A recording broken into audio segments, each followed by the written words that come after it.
Hey guys, welcome back to the Ramble.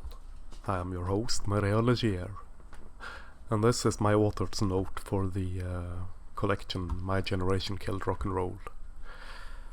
31st of March, 2020. Music fills the room as I attempt to write this introduction to this second collection of my very own homegrown writings, ravings, rants and ramblings. Staring out the window, I see grey rubble, busted concrete, stones and bricks, pure destruction on the construction site, grey skies, cold winds, a not insignificant threat of rain, grey buildings silhouetted against the grey sky, grey roads, filthy pavements. An end-of-the-world feeling eats its way through everything. Blame Corona-chan for this apocalypse sensation, locking us down, forcing us into self-isolation to appease the beast and keep the viral pandemic at bay, subdued and somehow controlled. Though, of course, for a pseudo-hermit such as myself, nothing much has changed excepting that a lot of businesses are closed, and the mail is even slower than usual. What a year 2020 turned out to be, and as early as this. It does not bode well for the remainder of the year. What a fucking letdown this whole thing is, man. Originally, I wrote an author's note for this collection back in December of 2019, planning for a release in February or March of 2020. Things got in the way, however, external happenings over which I had no control, forcing a later release date. Hopefully, all will now go as planned, and this collection of contrarian ramblings will find its place in the overflowing bookshelves of distinguished and scholarly gentlemen and ladies of culture, class and good breeding sometime in the merry month of May 2020. Yet, who the hell knows anything anymore? Nothing is ever certain. Overnight, things became even more uncertain. Hopefully I will manage it this time, as I won't then be forced to write another introduction to these ramblings, though admittedly, being a sufferer of chronic keyboard diarrhea such as I am, writing an introduction is not a problem. Ending it is. I do not talk much, but by God do I write much. Probably too much, come to think of it. Oh well, that can't be helped. The ramblings within were originally published on my blog from January through December of 2019. And 2019 was a remarkably rough year for me, with illness and pains and stress and struggles and trials and tribulations galore. More like than not, this is reflected in the ramblings within. For better or for worse. There are some pieces I did not include in this collection. Some of them ended up as being very repetitious. This may very well be all fine and dandy for a blog updated on a weekly basis, not so much for a book in my humble opinion.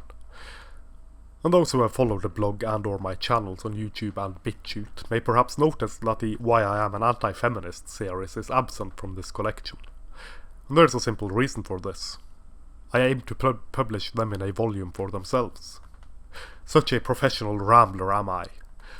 Just gotta clean them up first, using all the professionalism granted me for my furious attempts at iron-willed self-discipline. As we all should well know, the most important thing with a book is having a snappy title and an eye-catching cover. I have yet to figure out either for the Anti-Feminist series.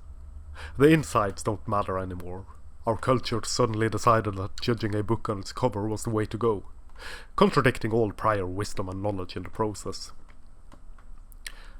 I cannot stand identity politics at the best of times. Now, at the worst of times, I find I really and truly abhor it. Superficial traits has become the only thing that matters, and it is so cheap, so simple, so naive and so ultimately dehumanizing. Reducing people to their genitals, the color of their skin and their sexuality is way too fucking quick and easy. No wonder it got to be as popular as it is. We are losing our ability to focus, to concentrate, to spend any amount of time on anything. Everything has to be quick, easy, simple and superficial, plastic and synthetic. Identity politics is the product of a society gone astray, devolving into hedonism, decadence, debauchery and simplicity. Now it happens. And now it is gone. Nothing happens between the now and the now. Nothing substantial. Nothing that can be grasped, held and enjoyed. Straight from the now and straight onto the next now, with now no thought about what consequence, if any, the now has on anything, particularly not on the now. Now we find ourselves in the grip and claw and teeth of a global crisis. A pandemic, in fact. The chickens come home to roost. Now has suddenly become there, then, what, where, and when. It is remarkably strange to experience. And I am curious to see what the outfall will be. Curious to see if our priorities will shift when this crisis is over and done with. Suddenly, there was something real and not imagined or manufactured to fight. The brave solipsist warriors of moral virtue and navel-gazing social justice have no imagined and manufactured ill to fight anymore. There is something true, something real, something substantial knocking at the door. Something with real consequences. Something worse than the latest iPhone being too big for the tiny hands of women. Something more terrifying than a horrendously sexist air conditioning. Only time will tell what happens next. And what a time it will be. In the meantime, I hope you will enjoy reading this book. I enjoyed writing the ramblings within very much. And remember, it is quite alright to recommend it to friends and family as well. Because how in the world am I supposed to feel like a true and proper professional writer, even if my writings is the product of naught but a humble thought crime salesman, if I did not push my ramblings by proxy on unsuspecting victims of said thought crimes? I hope you will enjoy the ramblings within. They are best enjoyed with a bottle of red wine, a glass of Xanax, and a rusty chainsaw. As is how life is always best enjoyed. With regards. And that, I think, was that. I hope you enjoyed it. Thank you very much for listening. Please buy my book, you can find it in the links down below. And I'll catch you next time. This is my Reality Air, signing off.